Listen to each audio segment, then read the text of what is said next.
What a crowd, and I'm so excited to be here. You know, we're living in the age of social media. I was just scrolling through my Twitter a moment ago. See that Chelsea Clinton just put out a tweet claiming that for the first time in history, the oceans are getting really warm.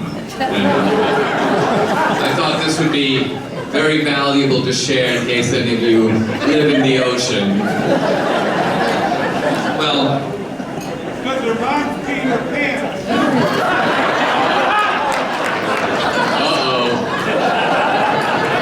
You know, yesterday was actually a very interesting day. Normally I have the Fox News channel on, but it's kind of fun to watch when things like the FISA memo come out.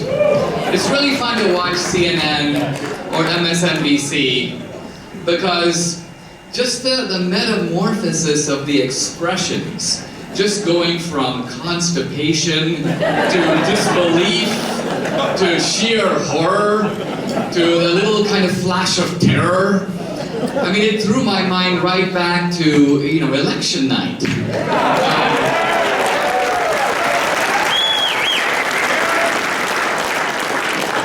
Oh man, I mean, all those memories of all those reporters and journalists, I mean, huffing and puffing to drag that crooked hag across the finish line. Ooh. It was something to see. Oh yeah. Well, I think this latest episode gives us a glimpse, not merely about Obama and Hillary. I'm sorry to say that we've been seeing over the past 8 years a kind of gangsterization of the American government, and that's for the Democrats a change. I mean, it's very hard to imagine, say, Jimmy Carter going for any of this. If anything, his legendary nincompoopery would keep him from doing this. But not only do Hillary and even Obama seem quite willing to use the weapons of the state against their opponents, but you notice the absence of not horror, but even concern about it from the mainstream of the Democratic Party and the media. And what that tells you is that they do it again. They actually believe it is okay to use the government in this way. So we're now going beyond political debates. One of the reasons my own career has changed is that in the 1980s and 90s, this was the era of, you might say, not exactly, but relatively speaking, gentlemen's politics. Reagan and Tip O'Neill would fight it out acrimoniously, but it was conceivable that they could have a Guinness afterward. I don't think they did, but they could have. We're not living in that America now. As I was watching all this FBI stuff going on with Comey, you know, threw my mind right back to my own case of just a few years ago when I stood in a courtroom and I heard a bailiff, you know, United States of America versus Dinesh D'Souza, which is a very chilling phrase for an immigrant to hear. And the FBI, I mean, I had some experience with the FBI banging on my door. This was literally weeks after my movie on Obama came out. And they assign a squadron of agents. One guy to get your tax returns and go through them, another guy to get all your bank information, a third guy to read all your books. So you suddenly realize that when you have the full force of the US government bearing down on you, it's a very terrifying thing. And if it can happen to Trump, it can happen to any of us. We don't have the defenses that are open to a guy as powerful and rich as Trump is. So it's a precarious moment, but it's also very eye-opening, and it tells us what is at stake. Now, we haven't, I think you all know, been living in a normal political period at all. Ever since the election, we haven't had a single real debate on any important policy topic. We haven't had a debate about foreign policy, radical Islam, ISIS, North Korea, taxes, healthcare, none of it. Why? Because essentially the left refuses to accept the legitimacy of Trump. And all of this craziness, all of this behavior that would otherwise be completely unacceptable, abnormal, intolerable, and it started right with the election itself. Let's convince the electors to repudiate the candidate that they're pledged to. Mainstream Democrat, let's not go to the inauguration. Let's violently disrupt the inauguration. Let's spoil all the inauguration parties. I mean, imagine if we did that to Obama. What the reaction would have been. Antifa on the campus. I mean, who goes to a conservative speaker event dressed up in a black mask with a hood, carrying bike locks and baseball bats to basically beat up the speaker and his supporters? This is actually happening on the American campus. So how do the Democrats justify behaving like this? Well, they justify it essentially by saying that Trump and the Republicans are beyond the pale. Trump has no right to govern, and it doesn't matter if he has an electoral majority. This is sort of like saying that Hitler came legitimately to power in 1933. The Nazi Party was the largest party in Germany at the time. The President Hindenburg did in fact legally appoint Hitler to be the chancellor, but the left says it's like that in America now. And that means that even the democratic process is not sufficient to legitimize Trump as the president. And where we come in, the conservatives, the Republicans, is we are sort of the new Nazi party. We are the new racists. And so for the left, any means are legitimate in defeating us, in pushing us back. So what I want to say here is that behind the fake news, behind their short-term narratives, there is a kind of bigger story, a meta story, you might say. And the meta story is what sort of legitimizes the lies, the everyday deceptions. And so, for example, think of the FBI. Why does the FBI feel justified in taking a partisan dossier, a kind of a fake dossier, you might say, and passing it off as a real one? Well, they feel justified because they feel we gotta get Trump from being elected. We gotta stop this guy. And so whatever we do is okay. Hitler famously distinguished the big lie from the small lie. And Hitler says, the small lie is actually easy to catch. And so sure enough, we read the FISA memo, it's a lie. It's a lie that they're perpetrating to the court. When Hillary said all that stuff in Benghazi was due to a video, that's a lie. But it's a small lie, because it's easy to catch. You can compare it to something that actually happened or didn't happen. When Obama said you could keep your doctor if you want, that's a lie too. But these lies are incorporated in bigger lies that Hitler very shrewdly detected. Big lies are actually harder to catch. They're easier to sell.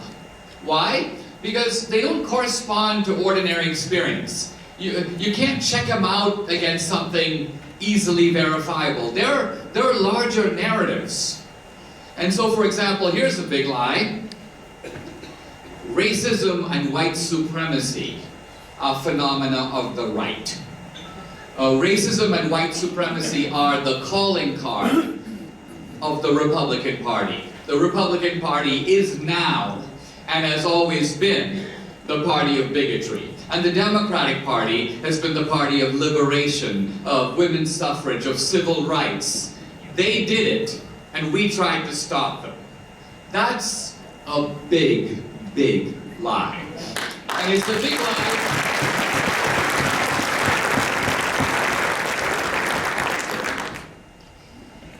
And it is a lie that is brazen. It is brazen because not only is it a deception, it would be almost as if the organized crime group showed up at the police department, and it's one thing for them to say, we didn't do it.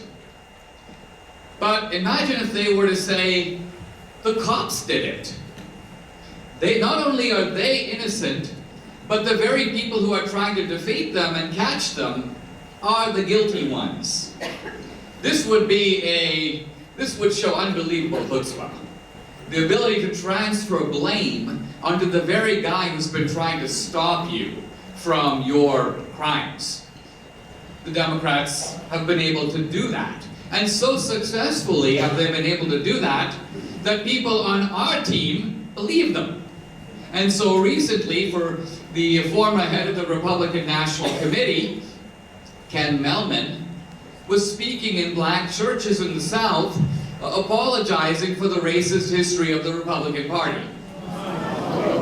Now, he's not a bad guy, but what I mean is, think of how successful a lie is when the very person who is the object of the smear internalizes it and begins to, it's almost like that little show on Netflix where people who haven't committed a crime confess to it.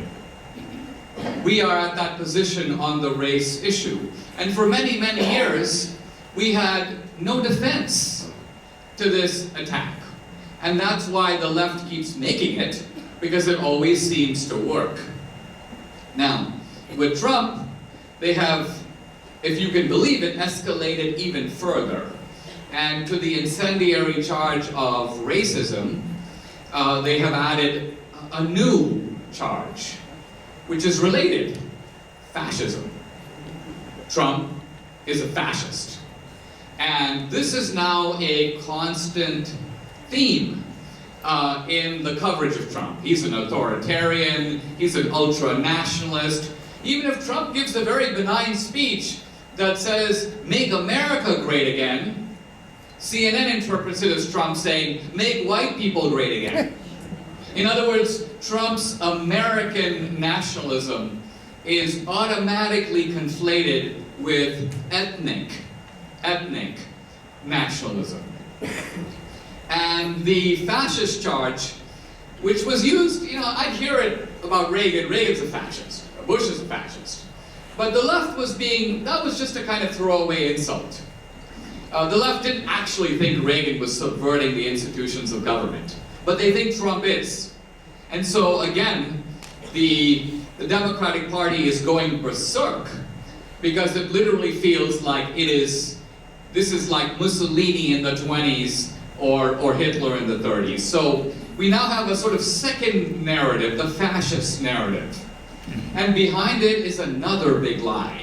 A big lie that is so powerful that it is in every academic textbook, every popular account on fascism. If you Google fascism on Wikipedia, if you look at it in the Encyclopedia Britannica, there it is. Fascism is a phenomenon of the right. Of the right. Now, amazingly, these narratives, these big lies, the first question I ask myself is, how do you get away with them? I mean, how do you convince intelligent people who have access to archival research, and especially now in the age of technology, I mean, how do you pull it off? Well, one way you pull it off, if you're the left, is you have a very dominant position in academia, in the media, and in the whole entertainment industry, including Hollywood and Broadway and the music industry and every comedian. And so literally the left has Bill Maher, they have Colbert, they have Ellen, they have Jon Stewart, they have John Oliver, and the list goes on and on. We have nothing to compete with that kind of power. And we live in an age where comedians are shaping the way young people get their news. So what I'm saying is that you can pull off big lies if you have such big megaphones that one guy starts it, let's say the lie originates in academia, then the guy who's putting it out, his colleagues all go, this is the greatest book ever written. And then it's echoed in the media. The guy appears on CNN, he's covered in NPR, his books are all over Barnes & Noble, then Steven Spielberg decides to make a movie, or Michael Moore, and so the lie ricochets from one to the other, and so you keep hearing it. Hey, I read about that, then I saw it on CNN, and then wow, they're making a movie about it now, and suddenly it has become conventional wisdom. The lie has become true. For me, I began my career kind of as a think tank guy at AEI and the Hoover Institution, and I suddenly began to stumble upon these big lies, many of which I believed myself when I was in my 20s. I remember hearing Reagan say in the 80s, if fascism ever comes to America, it will come in the name of liberalism. And I remember it's like, I couldn't make sense of that. I thought Reagan was just sort of cracking a joke, or just being Reagan. So Reagan would sometimes say stuff. And I thought it was like that. It made no sense to me because embedded in my mind was that there's left-wing extremism, that's communism, and then there's right-wing extremism, and that's fascism. And the reason I believe that is because in World War II, here were the communists, the Soviet Union, and here were the fascists, which is Italy and Germany, and they were fighting each other. So it corroborated this kind of narrative. Now, I didn't realize at the time that ideologies that are very similar do fight. Consider the Shia and the Sunni. They've been fighting for centuries, and yet they're both inside the House of Islam. Even ideologies that are quite close will fight over a fine point of doctrine, or they will fight over supporters, or they will fight over territory or power. So big lies, I began to stumble on these lies, but I realized I don't have a megaphone. I almost felt in a strange position where I would come up with something and it would be so unbelievable to me, and yet I wouldn't be able to find it anywhere in any textbook, even though it was manifestly true. A small case in point would be in the movie Hillary's America. I made a statement. I said that in 1860, the year of the Civil War, no Republican owned a slave. Not no Republican leader owned a slave, but no Republican owned a slave. Period. All the slaves in the United States at the time, 4 million, were owned by Democrats. Now, this is the kind of statement I love because it's a scientific statement. It's in your face. In fact, the reason I thought of it was I'd go and speak on campus and all these professors would be like, well, Dinesh, you do make some valid points and all, but don't you think that you're being a little simplistic? Don't you think that there's just a lot of blame to go around? Both parties have had a certain complicity. And I thought, you know what? I have to dissipate this squid-like cloud of rhetoric that has come in my way. And so I put it out there. No Republican owned a slave, and the beauty of the statement is it's a scientific statement in the sense that it's completely refutable. All you have to do is show me one Republican who owned a slave, and I would have to take it back. But here we are, more than a year later, and no one has ever been able to produce a single counter example. How telling. One guy wrote me several months ago, and he goes, after many researches, I have discovered that Ulysses S. Grant inherited a slave, one slave, on his wife's side. And I said, well, that ordinarily might be a touche, except at the time that this occurred, Ulysses S. Grant was a Democrat.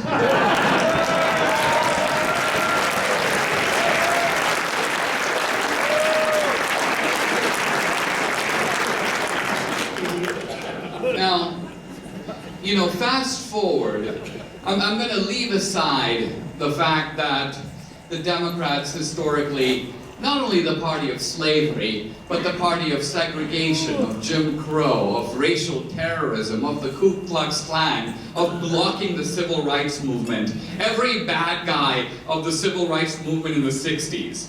Bull Connor, the sheriff of Birmingham. Orville Faubus, the Arkansas governor who stood in the gates of the Arkansas schoolhouse. Every single one of those guys a Democrat.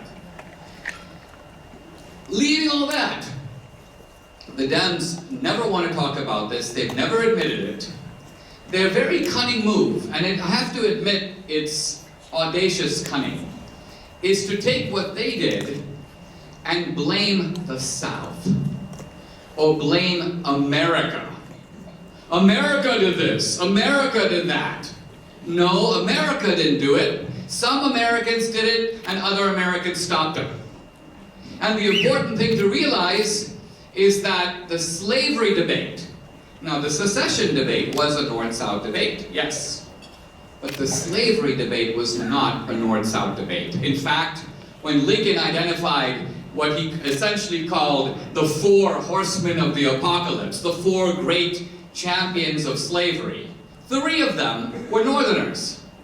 Pierce, who was from New Hampshire, James Buchanan, the president, who was from Pennsylvania, and Stephen Douglas, who was from Lincoln's home state of Illinois. Only Roger Taney, the author of the Dred Scott decision, was a Southerner from Maryland. But all the others were Northerners. So the slavery debate was not a North-South debate. It was a debate between the pro-slavery Democratic Party in the North and the South, and the anti-slavery Republican Party. That's our history. Now, all of this has been swept under the rug. This is kind of why the left likes to pull down these Confederate monuments. Why? Because it hides the fact the Confederate monuments point to the South. It's part of the let's blame the South. But there's a huge monument to Stephen Douglas right there in Chicago. Nobody's touched that. He was a Northern Democrat. And then when you come to the present, all of this is camouflaged by the argument. It's called the big switch. And you hear people with a straight face tell you this. Well, you know, Dinesh, what you say may be true, but you have to remember that sometime in the 1960s, on racial reasons, the two parties switched sides. I'm like, two parties switched sides? They're like, yeah, didn't you hear? The Republicans became Democrats, and the Democrats all became Republicans. There was a switch of platforms. Now, first of all, to anyone who's not born yesterday, on the face of it, something like this is a bit implausible. I mean, how would it happen? It's kind of like someone going, well, you know, there was a time in American history when the cops and the robbers switched sides. The cops decided to become robbers, the robbers decided to become cops. I mean, how would that happen? So, it's dubious on the face of it. But then when you look at it, you realize not only is it dubious on the face of it, it's a big fat lie. Well, haven't you heard, Dinesh, about Nixon's Southern strategy? Nixon made a racist appeal to the segregationists of the South, winning them over to the Republican Party. Okay. To those people I say, produce a single example of Nixon's racist appeal. There are none that exist.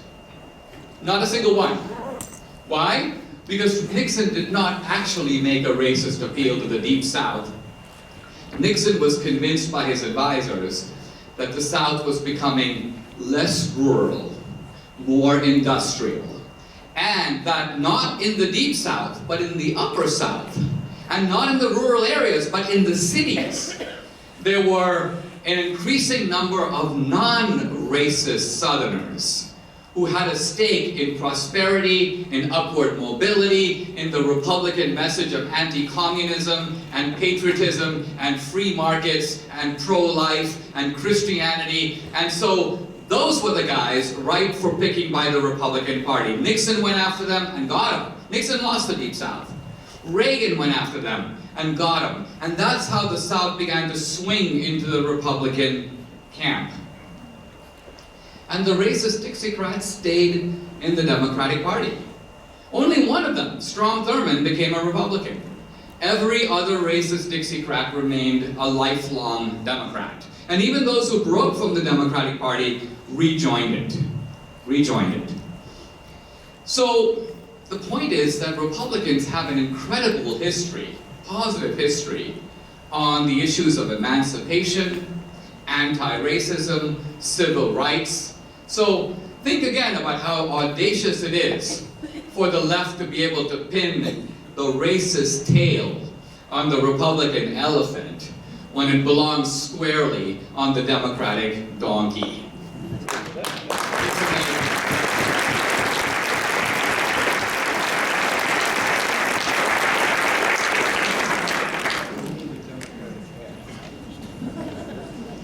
And now, let's talk briefly about fascism. The very word fascism comes from a Latin term that refers to a bundle of sticks that are bound tightly together. Fascism, in its core meaning, is collectivism. Fascism is the theory of collective unity. As one fascist theoretician, this is Giovanni Gentile, Mussolini's Minister of Education, considered the greatest sort of philosopher of fascism. Gentile says basically that the state is sort of like a living organism. It's like a living thing. And every individual is a cell inside the organism. So think about it. Does the cell have any rights? No. Does the cell have any independent claim or identity apart from the organism? No. The cell only exists to serve the larger organism. That's the core meaning of fascism. And the point is, does this sound more like the platform of the Republican Party or the platform of the Democratic Party? If you ever want to do something amusing, look up the 25 points of the Nazi platform. As you remember, the Nazi Party was the National Socialist Party. Again, the incredible cultural power of the left. I mean, think about it. You're taking a party called the National Socialist Party and passing it off as right-wing. You have so ingeniously plucked the socialism right out of National Socialism. You made it go away. And you made it sound like the Nazis were somehow right-wing. But if you read the Nazi 25-point platform and just perform two simple transactions, every time you see the antiquated word usury, just cross it out and write interest. And every time you see the word Jew, just cross it out and write the top 1%. Because this was actually Hitler's view of the Jews, that they were the top 1% ripping off, swindling the whole society, and swindling it, Hitler says, not by engaging in capitalism, because Hitler actually distinguishes between productive capitalism, like Walmart or Ford, and what he calls finance capitalism, which is what the Democrats call Wall Street. And Hitler's anti-Jewish tirades are all against finance capitalism. So you do this, you take the Nazi platform, you make the little changes, and then read it at the Democratic National Convention. I predict you would get uninterrupted applause. Why? Because the thing looks like it was drafted by a joint committee chaired by Elizabeth Warren and Bernie Sanders.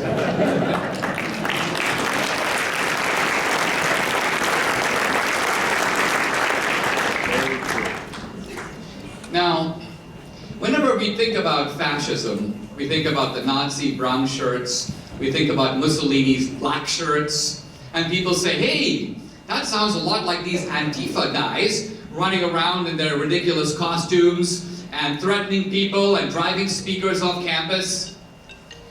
But interestingly, Antifa is not the biggest threat. I mean, Antifa is a nuisance. I mean, all these guys climbing out of Bernie's basement, where's my bike log, where's my uniform? But they're not half as threatening as the mayor of Berkeley. Jesse Aragon, he's the guy who calls the cops off. I'm less worried about the fascism of the street than the fascism of the institutions. So the fascism of the institutions is the Hollywood boss who can make sure that if you're a young screenwriter and you're ideologically on the conservative side, you'll never work in that town again. Or Google, you write a memo criticizing their diversity stuff, off you go, you're on the street. Or powerful academic deans who control multi-million or billion-dollar endowments. They can make sure a young academic is trying to come up in the world, squash his career like a bug. And then worst of all, the fascism inside the government, in which you mobilize the SWAT teams of the US government. I mean, we live in an age where even the post office has a SWAT team.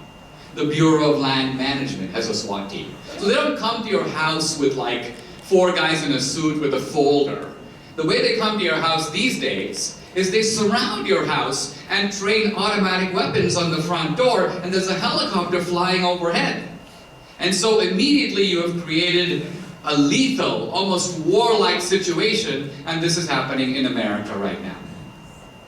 So to use that kind of firepower against your political opponents, this is almost the core meaning of fascism. And this is what the other side is doing routinely. And when it's exposed, they aren't horrified, they actually defend it. They actually claim that it's legitimate and they should be doing more of it. So this is a very troubling situation indeed. The Nazis had a term called Gleichschaltung, which basically means coordination. And the Nazi idea was every organization of society, every cultural institution has got to march in lockstep. It was called working toward the Führer. You've got to think to yourself, am I working today toward the Führer? And when you think about all the Nazi stuff that we think about, like families draping the swastika off their balcony, or the good old Heil Hitler salute, think about, why would people do that? I mean, Hitler isn't there, they aren't saluting Hitler. What's the point of Heil Hitler? The point of Heil Hitler is, I am an obedient German and I will do what the government tells me to do. It's a form of, you may almost call it, one historian calls it voluntary compulsion, enforced conformity. And the reason I tell you this is because that's what we call political correctness.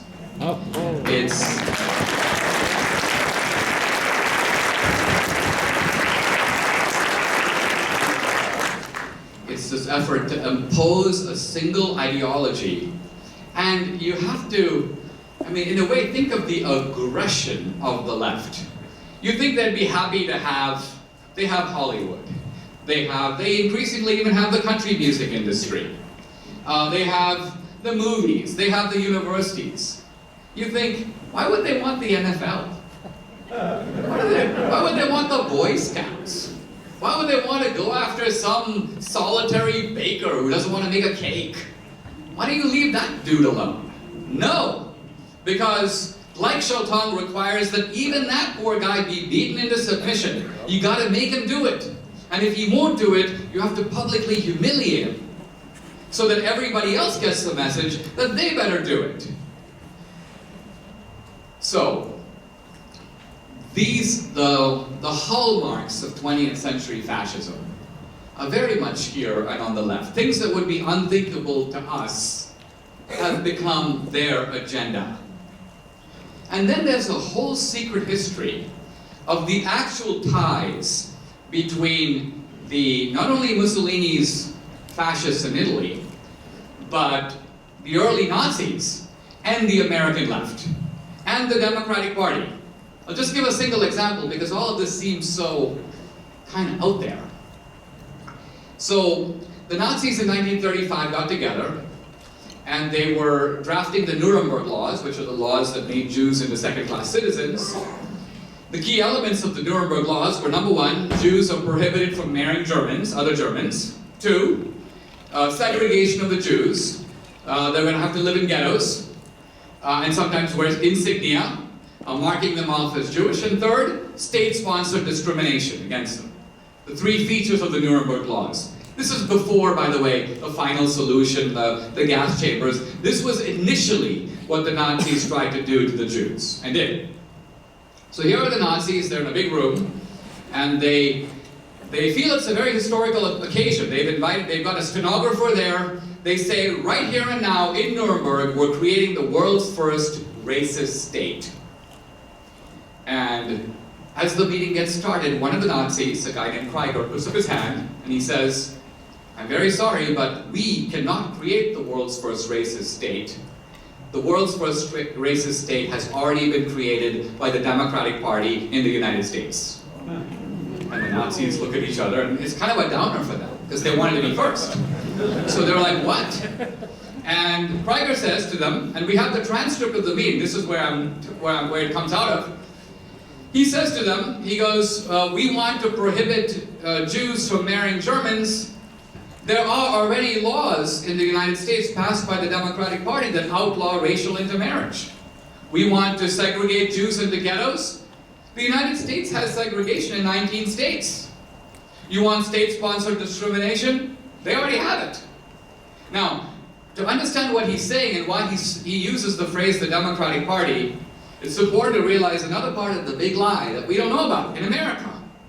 Every segregation law in the American South was passed by a Democratic legislature, signed by a Democratic governor, enforced by Democratic officials. There is no exception to this rule.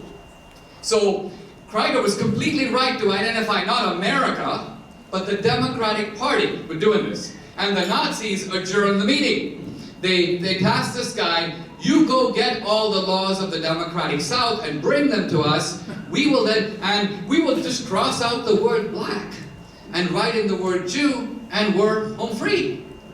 And this is what the Nazis actually did.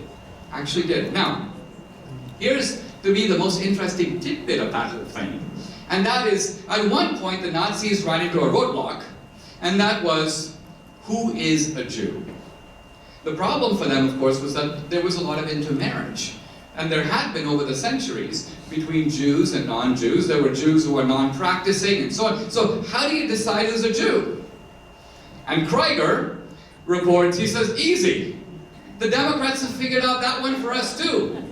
They have something called the one-drop rule. And the one-drop rule basically means that if you have a single drop of black blood, or in other words, any discernible black ancestry, you're black. Case closed. And to me, the most sort of macabre, delicious moment of this whole meeting is the Nazis look at each other and they go, that's too racist for us. That's too much.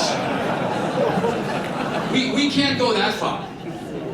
And in fact, if you read the Nuremberg laws today, they take a much milder position on racial identity. Basically, to be a Jew, you need to have 3 out of 4 Jewish grandparents. So the Nazis used, you might say, the 75% rule for Judaism, whereas the Democrats had used the 1% rule for blacks. Now, again, in telling you this, I sort of pause because I say to myself, I would have to concede that this information is in no American history book, either high school or college. Right. This information is, in fact, in no popular article I have ever seen in any major newspaper or magazine. And yet, it is manifestly true, and they're staring at us in the historical record, and I have all the references for it. But I feel like a fool, because I feel like people are going to read this and go, this guy can't possibly be telling me the truth, because why haven't I heard it elsewhere? This is the great tyranny of a big lie. It has the power to make you doubt even something. It's almost like you can't believe your lying eyes, because there's a public doctrine that contradicts it. Now, I think the good news is that we live at a time where A, information is accessible. When I speak on campus, literally young people, they give me that CNN constipated look when I speak. Because they've never heard it. I don't really blame them because they're smart. No one's ever told them. And so I say to them, the beauty of all this is, you can, when I leave you can check out all the key points that have shocked you the most in 10 minutes on your phone. How many racist Dixiecrats became Republicans? Boom, boom, boom, look it up. It's right there. Did the Nazis in fact do this? Look it up. I have the references. They're out there now. So the reason I make movies is we need a megaphone. We need more megaphones.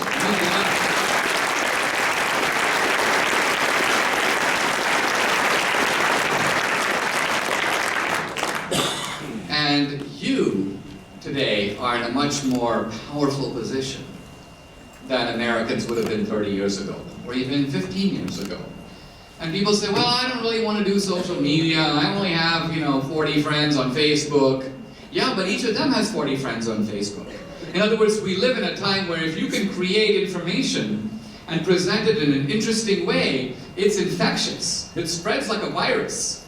And so that is a very powerful form of activism in our time. And Trump is on it. I mean, the beauty of Trump is that Trump is fighting the political war, but he's also fighting the culture war. Trump is not only fixing the court, he's not only passing the tax reform, he's not only trying to nick Obamacare and the trade pact, but he finds time to swat Meryl Streep. Love Saturday Night Live. Overrating CNN. And then you've got all these clueless Republicans. We have to take away his Twitter. Take away his Twitter, and do what? Give it to you? What would you do with it? Part of it is that we have to embrace the digital era. We have to surf on the wave, particularly if we're going to reach young people. It's a time of change, but it's also a time of great opportunity. I'll leave you with an anecdote that a professor of mine told me. It's the story of the lion tamer and the lion. And so here is the lion, big ferocious lion. Here's the lion tamer, little puny guy, with a stick. And the lion tamer's twirling his stick, and there's the lion kind of doing antics and tricks and essentially responding to the promptings of the lion tamer. Now my professor poses a question. Who is in fact more powerful, the lion tamer or the lion? Well, obviously the lion. But that only creates a mystery. If the lion is more powerful, why is the lion so sycophantically and obediently following the dictates of the lion tamer? And the answer is the lion doesn't know its own power. The lion thinks that the lion tamer is more powerful. And that's our situation as activists, as ordinary citizens. We see Wolf Blitzer, we see Anderson Cooper, Rachel Maddow, we see all these public figures, and they're the lion tamer. And we kind of feel a little intimidated, like, what am I going to say? I'm not really equipped. But we don't realize that actually the power is more with us if we know how to use it. And that, to me, ultimately, is Republicans, conservatives, we use so little of our actual influence, so little of our real power. The other side is very good at what it does. George Soros, the other day I saw a thing, in which George Soros' face metamorphoses into Lucifer. And I thought to myself, man, Lucifer is getting a really bad press these days. I mean, talk about guilt by association. Man, I would be really bummed out if I was that guy. But Soros is a very crafty venture capitalist. He funds a lot of this Antifa stuff. He puts his money where his mouth is. So we need to be more vigilant. We need to be more creative. We need to figure out how to plant conservative flags in academia, in the media, in Hollywood. And by the way, in Hollywood, people say, oh, Dinesh, it's great you're making movies. Well, it's great you're exposing, you've overtaken Michael Moore. Well, yes, but Michael Moore's not the big guy in Hollywood. Steven Spielberg is. The most powerful messages of the left are disseminated not in documentaries. They're disseminated in romantic comedies, animated family movies, thrillers, horror films. If we want to compete in Hollywood, we have to do all that. So our task is large. It's not just political. Don't just fight in one corner of the battlefield. We need people who are also fighting in the larger cultural arena. The good news is that we're right. The good news is that we have the resources, we have the creativity. For example, think of all the I meet these young conservatives who are hilarious. They're super funny. Some of them could be stand-up comedians. But there is currently no way for them to do that. Because Bill Maher didn't become Bill Maher overnight. Bill Maher started out in improvs in LA. He was doing the Beatles thing 8 days a week. We need to create opportunities for our young people to do that, so that 10 years from now, they can be Bill Maher. That is the larger conservative mission. It is there in front of us if we will take it. And I pray, and I hope, and I feel confident that we will. Thank you very much. Number one, I think it's the way it's changed me the most is for most of my early career, thought of American politics as an intellectual debate between two sides who had differing ideologies, different points of view. So we believe in liberty, they believe in equality. We want equality of opportunity, they want equality of results. We emphasize freedom, they emphasize justice, social justice. So I look at American politics that way, well-meaning people who had rival and competing ideologies. But then I realized, through my own case, and now through everything I see, that that's actually not what motivates most people. American politics isn't really a debate. Much of the arguments that are put out are rationalizations for very powerful people staying in power. Take a guy like Comey. Is Comey a communist?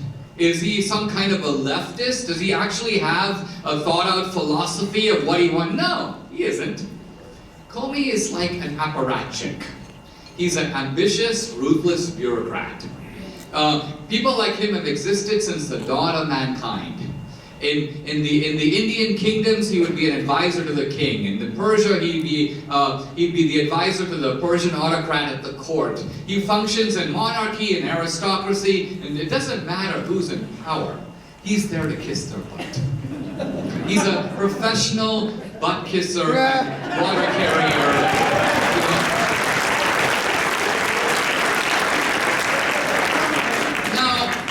Because he's moderately educated, he'll never say that. He's never going to say, I'm a professional butt kisser and water carrier. He'll say, I'm a champion of the law.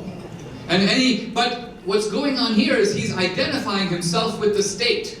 Any attack on him is an attack on America itself. It's on the rule of law. I mean, this kind of pomposity and ridiculousness, our society spawns out these ridiculous people. With no self-consciousness. They literally have these ideologies, and every time you expose their actual criminality, their actual corruption. I mean, you're the Clintons. Look at those two, Bonnie and Clyde. I mean, these people have gone from 0 to 300 million on a government salary. They're racketeers. They're the Duke and the Dauphin, right out of Mark Twain.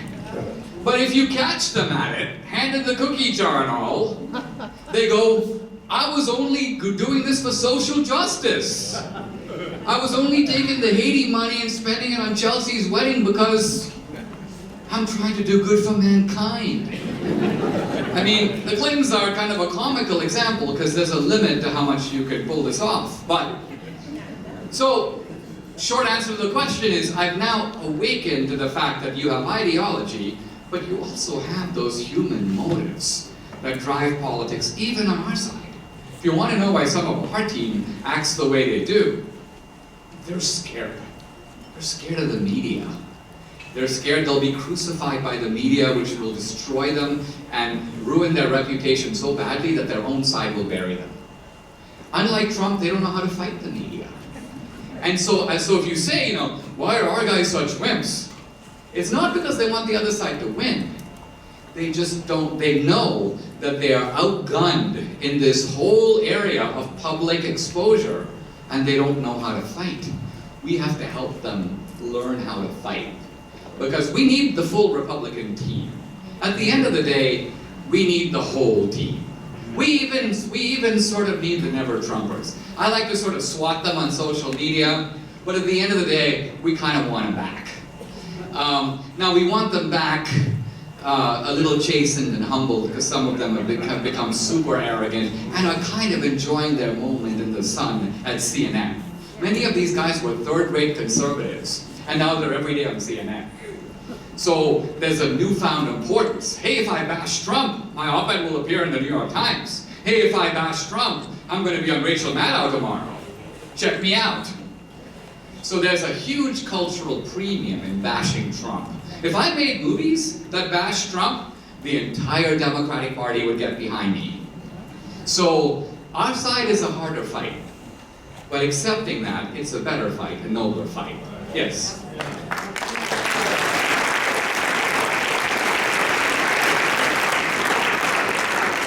Hi, Dinesh. Thank you for what you do. And don't stop. With the release of the FISA memo and more information to come forth, where do you see this unraveling going?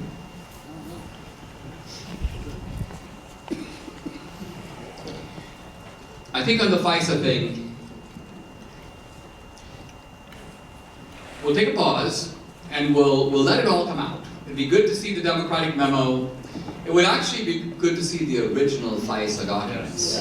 What was the actual file given to the FISA court? That would be good to see. Let's assume that Nunes is right, and let's assume that that's actually a fair portrait of what actually happened. Then you actually have a very serious situation, but one that's completely remediable. The corruption is in the FBI and the Justice Department and the State Department, and all three are under the direct aegis of one Donald J. Trump. However, it is the most cunning media move of the left to say that these organizations, although in the executive branch, are off limits. They're independent. They've suddenly become untouchable. This would be like saying that Eric Holder doesn't work for Obama. Even though Eric Holder called Obama, he said, "I am your wingman." That's how he saw his job. It has been understood that the Justice Department is under the executive branch, but now there's a pretense, Jake Tapper, well, it's never been done, the Justice Department's independent. I mean, this guy, I'm always saying to myself, Jake, Jake embarrassingly went to Dartmouth, where I went. So he's kind of a walking indictment of Dartmouth. But he puts on this kind of unbelievable aw shucks face that's hard for me to believe that he knows better. I would normally want to attribute bad motives to him, but he gives you the unbelievable bumbling face, like he's being terribly sincere. And so I take him at his word. He is being sincere, but hey, Jake, this was not the case only 4 years ago. So anyway, the point is that Trump can fix it. Now, Trump has got to be shrewd, because the forces against Trump are terrifying and strong. So what Trump needs to do is pick his fights and shoot the right people at the right time. When the moment is right, Rod Rosenstein has got to be defenestrated. A big word that basically means thrown from the window of the FBI into the bushes, into the soft bushes below. Do it at the right time when the opportunity presents itself. And that's Trump. Trump actually has a very good instinct for these things. He's an instinctual politician. Reagan was more strategic. Trump is instinctive, but his instincts, fortunately, are actually very good. So hopefully he will be up to the task. It is within his power to fix it. Yes. As a follow-up to her mentioning the FISA memo, we want to know your opinion on what do you think is going to happen with regards to somebody going to jail, and will it be Jeff Sessions as our Attorney General doing it, or will Trump need to replace Sessions in order to get somebody to go to prison? Well, first of all, Sessions has been a little bit of a puzzle, I have to say. His reputation, his record, when Sessions was appointed, I thought, man, I mean, this is like Clint Eastwood has come to town. You know, this is like when John Wayne walks into the bar, and the bad guys are all there, and they're like, oh my God, it's John Wayne. So Sessions' peculiar immobility and kind of going silent on us is a bit of a puzzle, and I haven't figured it out. I don't observe government at that level of who's up and who's down, so I don't want to speculate about what's going on. Something's going on. I don't know what it is. Will anybody go to prison? Okay, so here's the thing. It's quite possible that serious crimes have been committed. And what we want to do, very similar to when you catch the mafia capo in the alley, is although he did it, it's not necessarily the most important thing to stick that guy in prison immediately. You always want to ask the question that Michael Corleone asked to Hyman Roth, who gave the order? Who gave the order? So if Comey and Rosenstein and these guys are capos carrying out orders, who gave the order? Was it Holder? Who did he get it from? Was it Obama? You have to remember that Hillary, although Hillary is tainted, the big guy here is Obama. The media has circled the wagons around Obama. They would throw Hillary into the ocean in a minute if they could save Obama. And my intuition is that he is actually, the fish is rotting from the hand.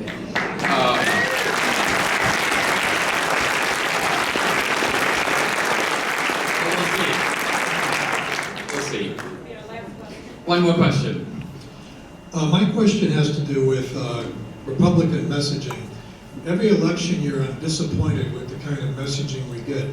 Maybe it's because I want to see something harder hitting, but we know within the last year or two, just in terms of campus unrest and the activities of Antifa, there's an enormous amount of unconstitutional violence going on. I would like to make the Democratic Party own that. Why can't some of that stuff be used in hard-hitting messages during the election year to make the Democrat own their own constituency? Look how endlessly they talked about what went on in South Carolina, as though the Republican Party was made up of white supremacists. As ridiculous as that is, they talked about it endlessly. And of course they have the news media on their side. Why can't we do a better job of getting that message out to independents, Democrats who only watch NBC or CBS and really don't get the kind of information that maybe those of us paying more attention get? Well, this is a tricky question, and in all candor, I think that the Republican Party, the RNC, has a long, long way to go. They're very, very bad at what they do. We won this election despite them. Yes.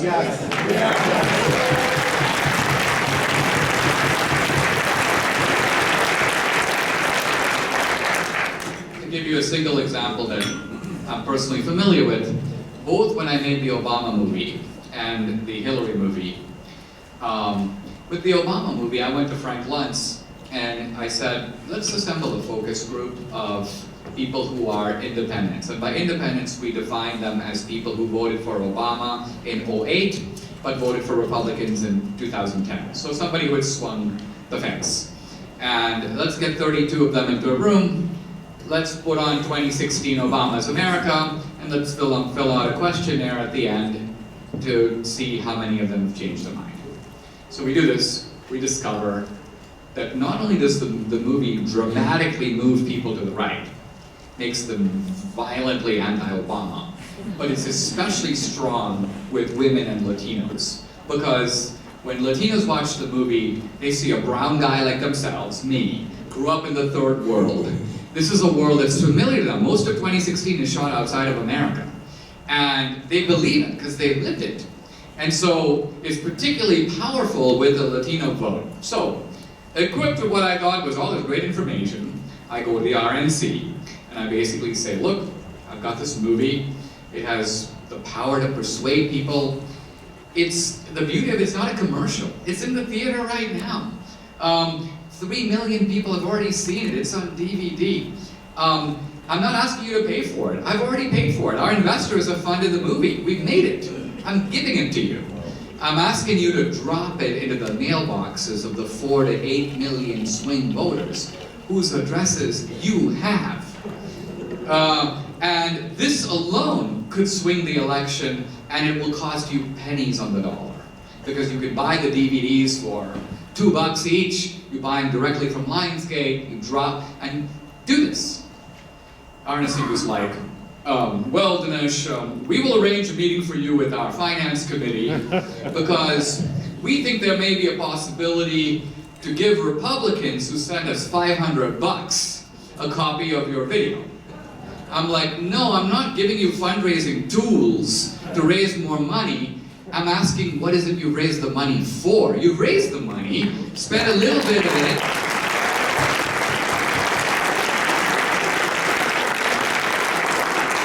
What's the point of sending 2016 to Republicans? I'm getting Republicans into the theater. I just don't have the ability to reach people in the south part of Texas and down where my wife grew up and in Harlingen. I can't reach people in swing states so that they don't go to documentary films.